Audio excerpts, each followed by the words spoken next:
Il est né en 1908, donc ça veut dire qu'il a 30 ans lorsqu'il arrive à Hambourg, il a 34 ans quand il quitte l'Allemagne. Et tu viens de le dire, il a écrit, il le dit aussi dans le film, il a écrit un recueil de poésie qui s'appelle Magma, qu'il soumet à un concours à l'Académie brésilienne des lettres.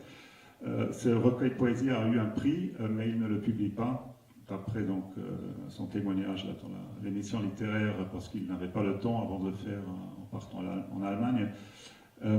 Lorsqu'il est à Berlin, il travaille, comme tu viens de le dire, sur la première publication de nouvelles qui sortira sous le titre Sagarana en 1946. Je fais une petite parenthèse juste pour dire que la première nouvelle de ce recueil de Sagarana, qui s'intitule Burino Pedres, vient d'être traduit par toi aux éditions Chandelle. Et donc, lorsque tu parles de Burino Pedres, tu en parles évidemment en connaissance de cause. C'est une nouvelle qui a été publiée sous le titre 7 carreaux, avec de magnifiques illustrations de gravures d'Olivier Dessant quelque part dans la salle. Et c'est une des raisons pour lesquelles, en dehors du cinquantenaire de la mort de Guimarães Rosa, et en dehors du fait qu'il s'agit d'un auteur absolument central de la littérature brésilienne, c'est une des raisons pour lesquelles les éditions Chandelle se sont associées à cette projection, parce qu'en dehors de cette carreau, de cette nouvelle Burino Pedres, les éditions ont également publié Mon oncle le jaguar et autres histoires, un recueil de nouvelles qui a été publié au Brésil à titre posthume, donc un ouvrage qui a été également traduit par Mathieu Dos. Donc voilà pour l'actualité française de cette œuvre, actualité éditoriale. Hein, il y a en ce moment 2 titres qui ont été fraîchement édités, il y a quelques autres qui sont disponibles chez Albin Michel. Mais c'est un auteur qui est, au moment où il est filmé, au moment qui nous intéresse ici, qui n'en est pas encore qui n'est pas encore le Guimarães Rosa qu'on connaît aujourd'hui. Il n'a pas encore écrit son gros roman qui s'appelle Grandes Sertões Veredas. Et je dirais que c'est d'autant plus intéressant de chercher les signes de son expérience allemande dans son œuvre, parce que la quasi-totalité des livres qui nous touchent aujourd'hui ont été écrits après son séjour et ont donc été marqués par son expérience allemande. Oui, alors, Grandes Sertões, qui paraît en 1956, est effectivement postérieur à son séjour à Hambourg, mais antérieur à l'entretien télévisé. Enfin, au moment de l'entretien, il commence quand même à être assez connu internationalement, même s'il n'est pas encore traduit en Allemagne. Oui, alors l'autre aspect intéressant du côté du Guimarães Rosa écrivain, c'est effectivement cette présence allemande. Alors il y a Faust évidemment, mais bon, moi j'ai mes doutes, disons, sur le fait que ce serait parce qu'il est passé à Hambourg que je pense que Faust il connaissait avant même d'aller à Hambourg. Mais ce qui est intéressant, et ça le documentaire l'utilise un peu, sont les textes qu'il écrit sur cette période de Hambourg et qui se trouvent dans Ave Palavra, qui est aussi une édition posthume, mais qu'il a organisée en fait avant sa mort. Donc, et le premier texte sont des chroniques, des poèmes, enfin c'est un livre d'objets divers, disons. Qui sont publiés dans la presse de son vivant. Voilà, qui ont été publiés dans les journaux.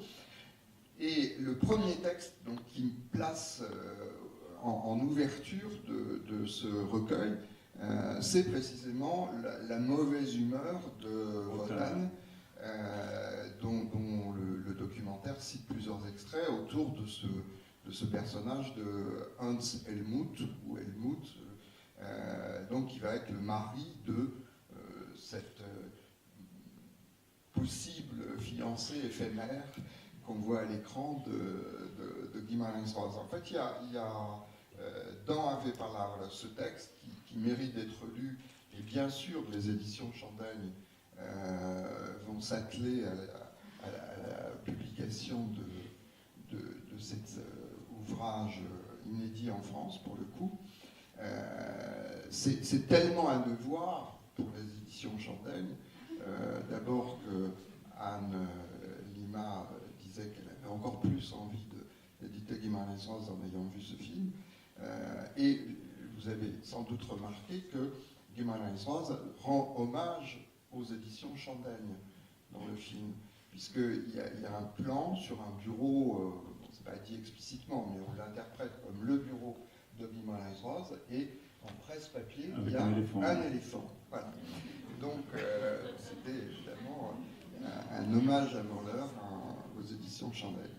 Donc, dans Impréparable, il y a ce texte qui est très intéressant et qui dit plus que ce qu'on en entend dans le documentaire, parce que ce Hans Helmut, c'est véritablement la contre-figure de l'Allemagne nazie. Il est soldat, il a envoyé, comme on dit dans le film, d'abord en France, à Chantilly, puis sur le front Est, mais dans la chronique de Guimarães-Rosa, qui n'est pas forcément la vérité, mais en tout cas c'est la chronique de Guimarães-Rosa, il n'est pas envoyé pour les raisons qu'avance le fils de ce Hans Helmut. Mais il est envoyé parce que, au cours d'une conversation privée, où il y avait son capitaine, qui était avec lui, qui était devenu un ami de son séjour français, etc., quand on lui demande, et alors, la guerre, l'expérience de la guerre, il dit cette phrase qui est citée là, moi j'ai eu de la chance, finalement, je n'ai vu que des chevaux et des chiens morts. Donc il est l'anti-héros, et la chronique commence par Hans Helmut lisait, étudiait la Bible et la Kabbale. Voilà. C'est pas un guerrier, Hans Helmut, c'est pas un nazi, et il va, selon la chronique, payer cette légèreté, ce propos. Oui, c'est un propos défaitiste qui sera interprété immédiatement. En tout cas, voilà, il va être dénoncé, voilà. Dans la chronique, en tout cas, c'est cette logique. Donc il y a ce texte, voilà, qui est très intéressant, et le titre, Wotan, c'est Odin, c'est un dieu nordique, de la mythologie nordique, c'est le dieu, j'ai regardé, des morts, c'est le dieu de la victoire, et le dieu du savoir. Voilà, intéressant. Bon, et il y a un texte qui est dans une série sur les eaux, mais qui est les eaux de Hambourg, qui lui aussi rend hommage aux éditions Chandaigne, puisqu'il y a deux éléphants en portique. Et il y a une autre chronique qui s'appelle La femme des secrets, A Mulher dos Segredos, qui est en fait une voyante que Guimarães-Rosa va voir avec des amies allemandes pour connaître leur avenir. Et bon, je ne résume pas l'histoire, mais la fin fait un peu un écho curieux avec le film, parce que la voyante, qui n'a pas vu arriver la guerre, en fait, quelques jours quand même avant la déclaration de guerre, appelle désespéré Guimarães-Rosa pour lui demander un visa pour le Brésil, et là il répond bah non, désolé, c'est pas possible, les astres ne sont pas bien alignés. Voilà, les astres ne sont pas favorables. Par rapport à la guerre, effectivement, il y a un autre rapport à la guerre que je trouve assez à la fois signifiant, en fait, et qui a eu une réelle conséquence dans la réception de Guimarães-Rosa en Europe. C'est que le traducteur que l'on voit dans le film, très âgé, Kurt Meyer-Clason, était un commercial d'une entreprise allemande à Rio.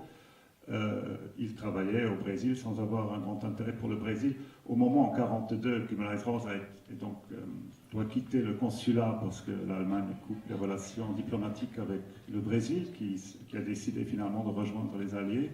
Donc Guimarães-Rosa a été expulsé. En même temps, Kurt Meyer-Clason, qui est donc du coup devient un citoyen d'un pays ennemi du Brésil, se fait interner au Brésil. Il passe quelque temps dans une prison, il écrit un récit autobiographique, c'est pour ça qu'on le sait.